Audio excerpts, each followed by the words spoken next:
عورت کے آنسو اور مسکراہٹ پر کبھی یقین مت کرو۔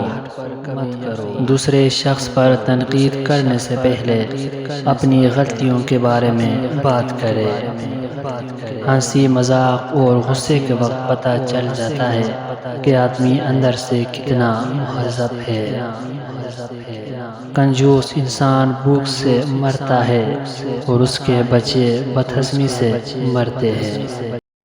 اکثر لوگ سمجھنے کی نیت سے نہیں سنتے، وہ جواب دینے کے ارادے سے سنتے ہیں۔ اگر آپ نے غلطی ہی کرنی ہو تو کوشش کریں ہر بار ایک نئی غلطی ہو۔ اگر تم کامیاب ہونا چاہتے ہو تو اچھا بولنا سیکھو۔ سوچ کو بدلنے والا انسان ہی اعتماد سے بول سکتا ہے۔ اقوال تو عقل مندوں کے لیے ہے، نادانوں کو تو ان سے کوئی فائدہ نہیں ہوتا۔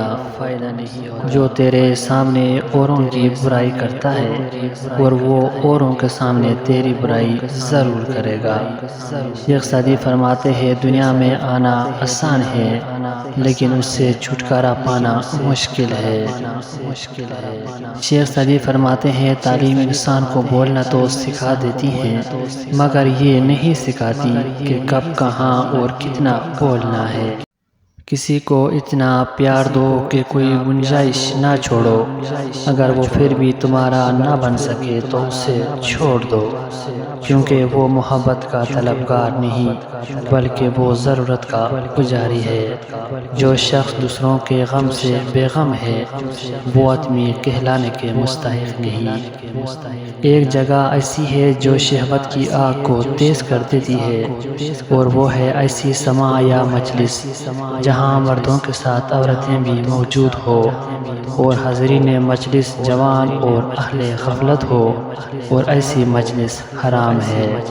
توبہ کرنا آسان ہے لیکن گناہ چھوڑنا مشکل ہے۔ عزیز ناظرین، امید کرتا ہوں یہ ویڈیو آپ کو ضرور پسند آیا ہوگا۔ اگر ویڈیو پسند آئے تو پلیز چینل کو سبسکرائب کریں اور ویڈیو کو لائک کریں۔ ملتے ہیں نیکسٹ ویڈیو میں، تب تک کے لیے اللہ نگہبان۔